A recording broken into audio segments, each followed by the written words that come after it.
হেলালি আসছে, তার ধরে নিয়ে যাইতে হবে। আমি জানি যে আমি অ্যারেস্ট হব, সাথে আমার অ্যান্ড্রয়েড মোবাইল নিয়ে নেই, বাটন ফোন নিয়ে গেছি, ওখানে কারো নাম্বার নাই।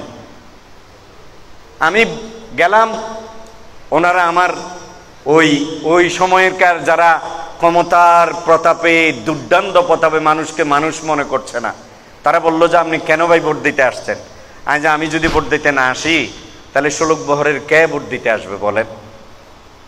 বলে যে হ্যাঁ, আপনার এই রাজনৈতিক স্ট্যান্ডকে আমরা সমর্থন করি, কিন্তু যাদের জন্য আপনি ভোট দিতে আসলেন তারা তো কেউ আসে নাই। যে এটা তাদের বিষয়, আমার দায়িত্বের জায়গা থেকে আমি দায়িত্ব পালন করার জন্য আসছি। আমি ভোট দিলাম, ভোট দিয়ে বের হলাম।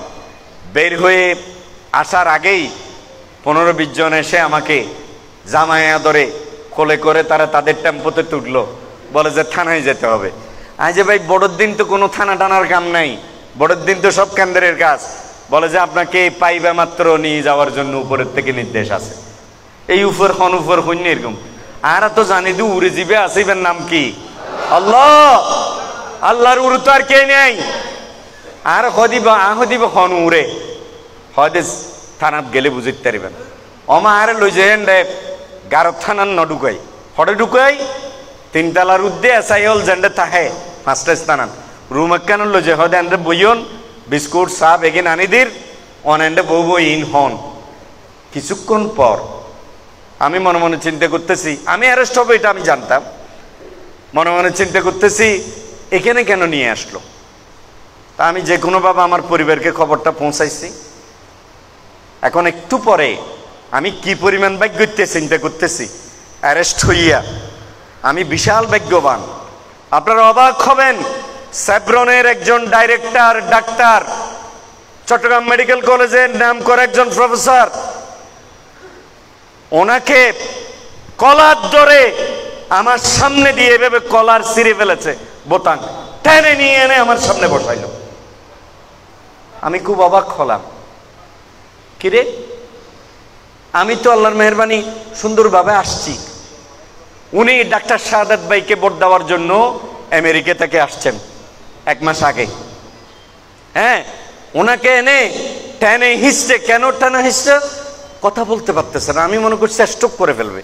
তাড়াতাড়ি করে আমি পানি টানি দিয়ে, ডাক্তার সাহেব আপনি এইরকম করে করতেছেন।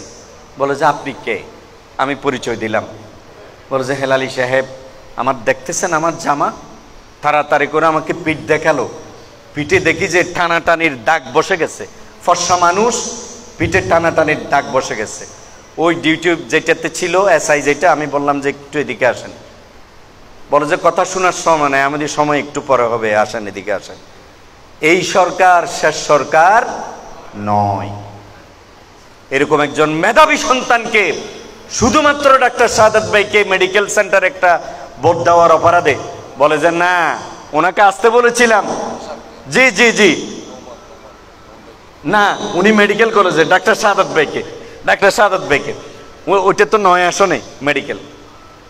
বলল যে আপনি একটা ভোট দাও। বলে যে না, ওনাকে গাড়িতে উঠতে বলছি, উঠে নাই, এজন্য ওনাকে দস্তাদস্তিতে। পরে আমি রাতের বেলা সবাই এক হয়ে, আমি তো জানি যে আমাকে ছাড়বে না।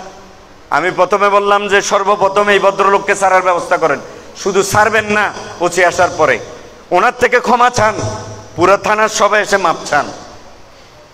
আমাকে তখন সেকেন্ড অফিসার ছিল, ওসি তদন্ত ছিল শাহাদাত সাহেব, চট্টগ্রামেই আছে, PBI-তে আছে। আপনারা কেউ কারোর সাথে সম্পর্ক থাকলে খবর নেবেন। ওনাকে বললাম যে ওনার থেকে মাপ না আছে, উনি থানা থেকে যাবে না। ওনার থেকে ক্ষমা চাইলাম, তারা সবাই মিলে একযোগে ভুল বুঝাবুঝি বলে ক্ষমা চাইলো। ক্ষমা চাওয়ার পর ওনাদের সবাইকে বের করে দিলাম, বাকি রইলাম আমি। তা আমাকে বলে যে আপনার জন্য কি করব? যে আমাকে ছাড়ার ক্ষমতা আপনাদের নাই, শুধু শুধু রিকোয়েস্ট করে আমাকে জেলে পাঠান। তারা আমাকে পরের দিন জেলে পাঠালো। আমি জেলে গিয়ে এই যে মোতালেব ভাই আছে, এই যে আদর্শপাড়ার মোতালেব ভাই, আমাদের মোতালেব ভাই আছে, জামাল ভাই ফুসল লইম অমায়ন্ডে দি বেগুন ফুরাইয়া এডে যাই বেগুনের টাটা দিরাই হয়তো অনেক কিল্লাইছন।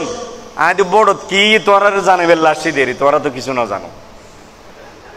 আলহামদুলিল্লাহ 2 দিনের মাথায় আমার জামিন হলো, আমি বের হয়ে এসে মাত্র 2 দিন ছিলাম।